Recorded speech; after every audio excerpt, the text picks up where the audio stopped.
¿Qué tal, mis estimados hermanos? Los saludo en el amor de Cristo Jesús.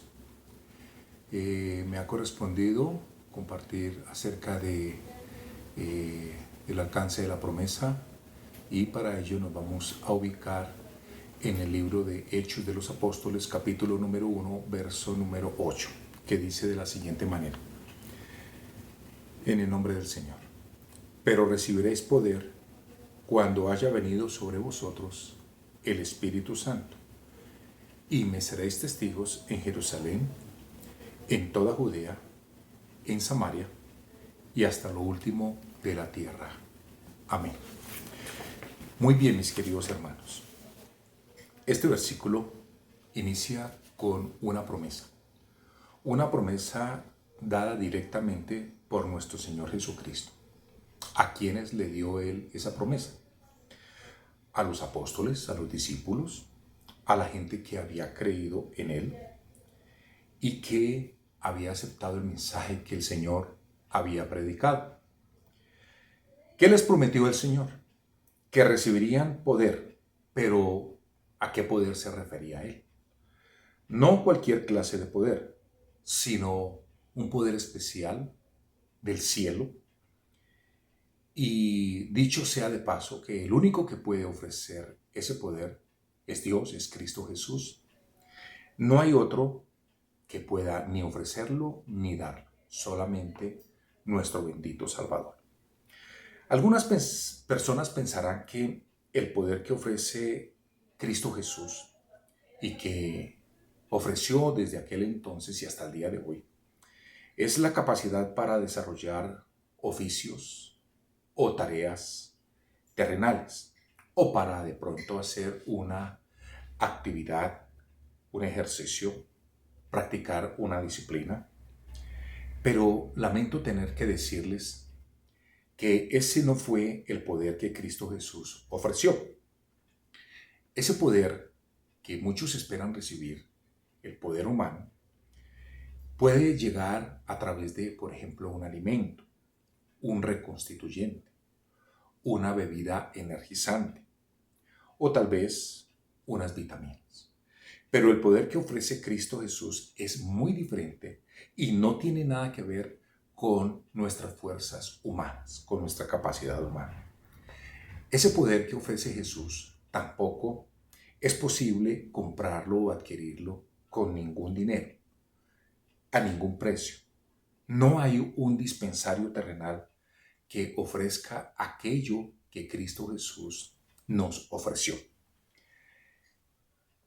Pero también en esta declaración de Hechos 1:8, nuestro Señor dijo cómo y cuándo llegaría ese poder.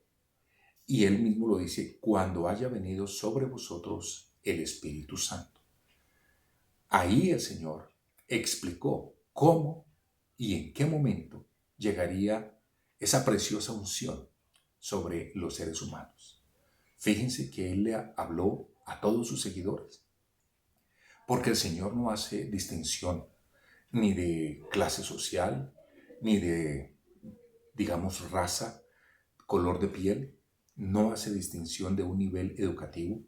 No hace distinción si es un gobernante, si es un obrero, si es un dirigente, si es un empleado. No hace distinción si es hombre, si es mujer, si es niño, si es joven, porque todos podemos recibir ese maravilloso poder, la preciosa unción. Ahora, la otra pregunta que surge aquí es: ¿para qué ofreció Cristo Jesús ese poder? Y nos dice: para ser testigos de Él. Y yo estuve investigando la palabra testigos. Me fui al idioma original, el griego, y la palabra que aparece allí es martus, ¿sí? Martus. Y de ahí viene nuestro vocablo mártir. ¿Y qué es un mártir? Es una persona que sufre o muere por defender la fe. Es aquel creyente que padece injusticias, privaciones de la libertad por causa del Evangelio, por causa de la fe.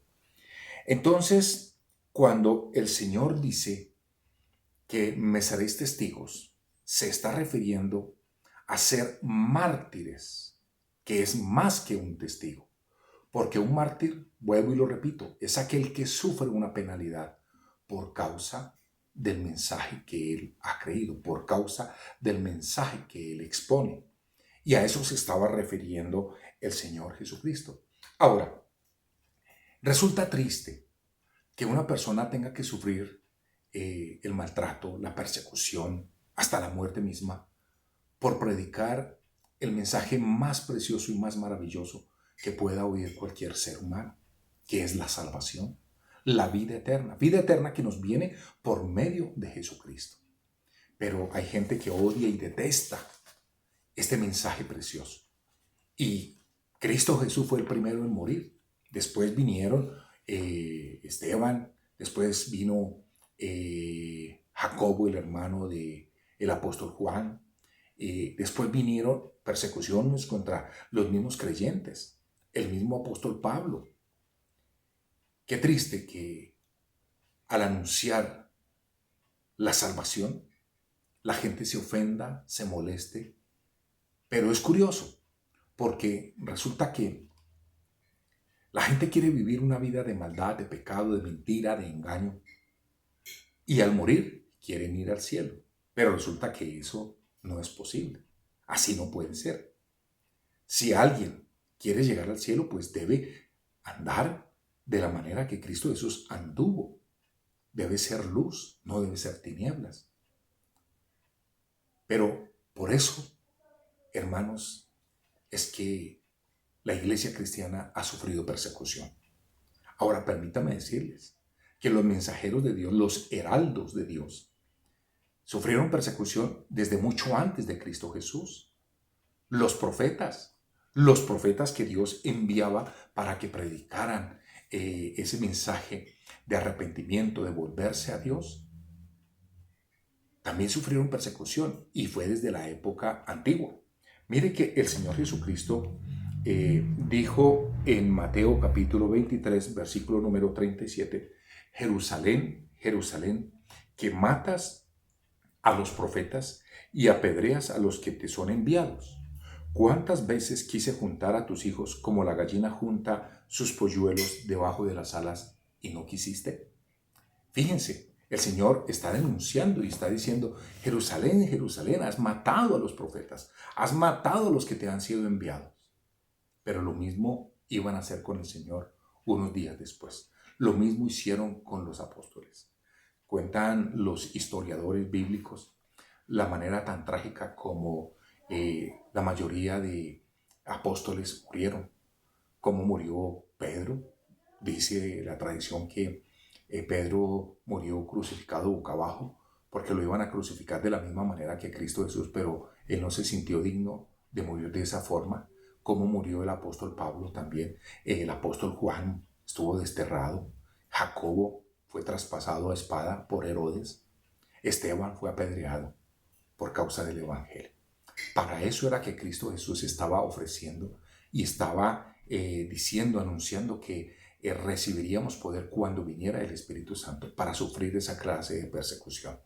Así que, hermanos, lamento tener que decirles a muchos que el poder que el Señor ofrece no es para desarrollar una tarea humana, no es para desarrollar una actividad, un trabajo, los quehaceres. No, no, no, no. El poder que ofrece Cristo Jesús es para ser mártires.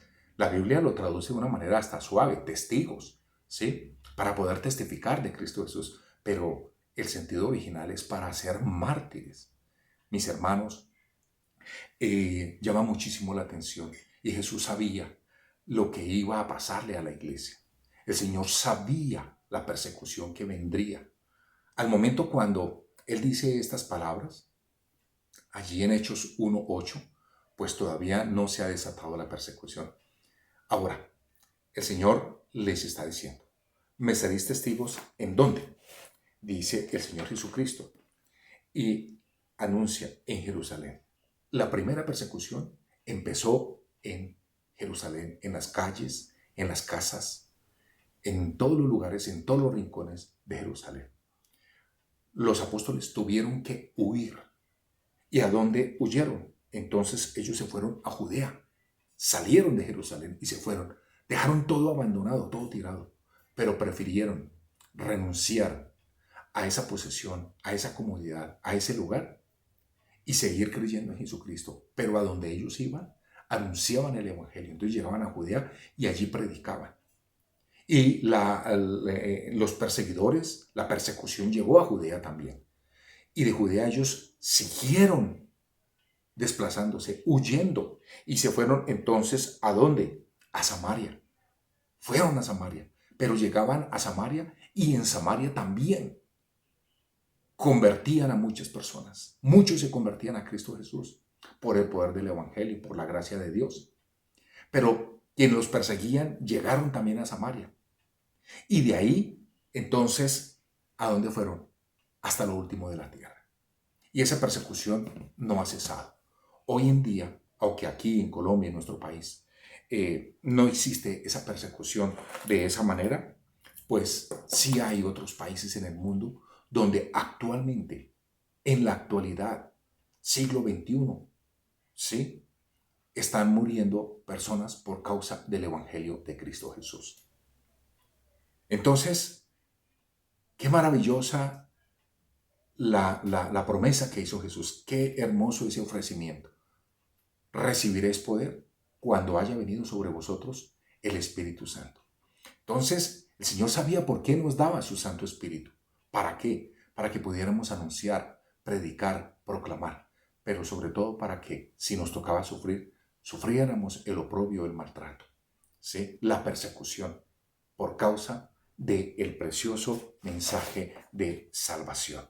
Ahora, hermanos, nosotros tenemos hoy la posibilidad de predicar el Evangelio a través de las redes sociales, a través de los medios electrónicos, a través de la radio, de la televisión, la prensa escrita. Tenemos una libertad. En otros momentos de la historia del cristianismo a lo largo y ancho del mundo, no se ha podido hacer, no se ha podido predicar. Hoy que tenemos esa libertad, pues hablemos y compartamos, ¿sí? Que nos llama un amigo, un compañero, un familiar, un vecino, que estoy en problemas, que estoy en dificultades, digámosle, me permite hacer una oración por usted. Y hermanos queridos, de esa forma estamos testificando. Compartamos un tratado, una biblecita, compartamos una oración. Hoy el corazón de la gente está sensible, está listo, dispuesto a recibir la palabra de Dios. Pues hermanos, hagámoslo. Esta situación que está viviendo el mundo entero ha servido ¿para qué? Para ablandar los corazones. Sigamos predicando, sigamos anunciando. Esparzamos la preciosa semilla del Evangelio de Dios.